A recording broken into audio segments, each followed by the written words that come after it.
laisser quand vous voulez, chers amis. Bonjour, je m'appelle Nissaf. Moi c'est Lucille, bonjour. Maïlik. Et Mika. Alors nous on a un projet qui n'est même plus un projet, on est une coopérative d'habitants. On a commencé à travailler ce projet avant 2015. Notre coopérative se trouve à Uzès, à 4 km de la Belle Verte à peu près. On est voisins. Et voilà, sur notre projet, il y a effectivement une coopérative d'habitants, mais aussi une personne qui s'est installée, c'est Mika, en maraîchage, jardin agroécologique, et on a une association qui s'appelle Uzès d'Audace et qui essaye de s'occuper des questions de transition écologique sur notre territoire. Voilà. Et Isabelle nous accompagne depuis avant même qu'on s'installe en fait sur notre terrain. C'était en quelle année ? En 2015, du coup, un peu avant 2015. Ouais. qu'on acquiert collectivement le terrain. On a acheté en 2016, donc bien longtemps avant. Isabelle, pour moi et alors pour nous aussi, je pense, je sais pas, je vais parler en mon nom. C'est un accompagnement vraiment. Enfin, elle suit notre histoire et en même temps, elle nous aide à mieux la vivre et à la comprendre. Et c'est vraiment un accompagnement qui nous apporte en fait énormément de choses dans le quotidien et dans le projet en lui-même en fait. Voilà ce que je peux en dire. Oui, je pense que ça nous construit à la fois personnellement, c'est des travaux d'introspection, parce que pour que le groupe vive, je pense que individuellement, il faut qu'on soit aussi en phase et qu'on comprenne aussi chacun nos chemins. Et du coup, elle nous transmet aussi des méthodologies pour apprendre à mieux nous connaître, à mieux comprendre où on est et à comprendre aussi quelle est notre place dans le projet et comment interagir aussi dans le collectif, que ce soit à la fois solutionner des problématiques ou pas forcément autour de problématiques, développer des idées, des envies, travailler sur différentes questions de confiance, de projets très concrets ou plus d'ordre idéologique. Voilà. Et je pense que ça nous amène beaucoup de recul, de confiance, d'apaisement aussi et de dynamisme. Je pense que ça redonne un peu d'oxygène des fois aussi quand il faut. Voilà. J'irais même un peu plus loin. Enfin, nous, on reçoit beaucoup de gens chez nous qui sont curieux du projet, de comment on a monté le projet, etc.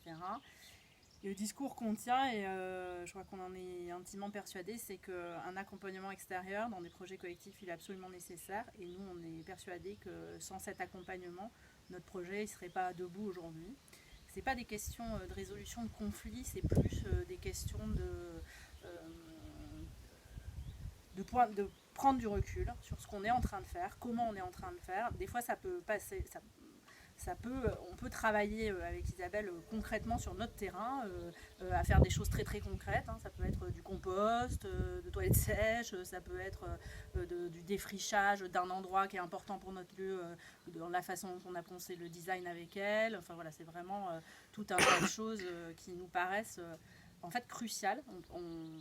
Pour nous, c'est un investissement, clairement, qui est pas tous les jours facile à mettre en œuvre parce que se retrouver à trouver des dates à plusieurs, c'est toujours très compliqué. Mais on le fait depuis 7 ans maintenant. Et on pense que c'est ça qui permet que notre projet soit debout aujourd'hui et qui se développe. Enfin voilà, il y a notre force à nous, bien sûr, mais ce point de vue extérieur et cet accompagnement pluridisciplinaire et transversal, il est crucial en fait pour ce type de projet collectif. Nous, on en est convaincus et c'est ce qu'on explique à ceux qui veulent monter des projets. Je pense que ça permet d'offrir une pérennité, une horizon. On a vraiment une vue dégagée avec ça qu'on n'aurait pas si on était entre nous.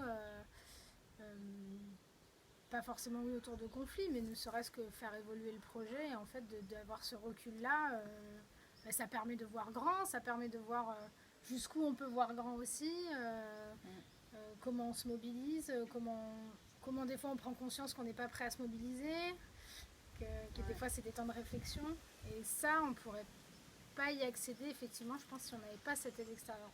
On n'a pas ces méthodologies-là, c'est trop expérimental je pense, pour pouvoir entre nous, on n'a pas les outils pour quoi en fait.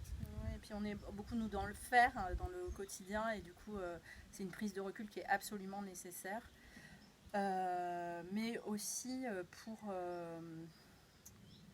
En fait, au départ d'un projet, il y a le rêve, et puis après, il y a la réalité.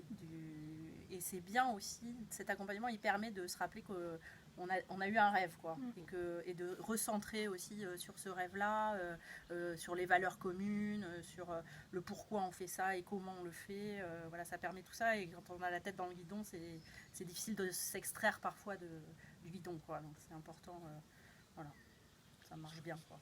Je rajouterais que c'est ce type d'accompagnement qui permet vraiment en effet de s'extirper de notre quotidien dans ce projet, et du coup pour en tout cas Isabelle qui nous accompagne, elle est aussi la gardienne du projet quelque part, elle nous ramène au projet quand on se retrouve, donc nous on appelle ça nos journées de retrouvailles, et elles sont importantes ces retrouvailles parce qu'on se rend compte que quand elles sont trop espacées, ça crée déjà un peu des distorsions, et dès qu'on va avoir fait cette journée de retrouvailles, on va pouvoir retrouver un équilibre, quoi. Et du coup, le côté gardien du projet, de pouvoir nous ramener au cœur du projet en sortant de ce côté des humains, fondamentalement, même si on fait tout ça pour nous, eh bien, ça a un côté, ça rend ce type d'accompagnement absolument nécessaire.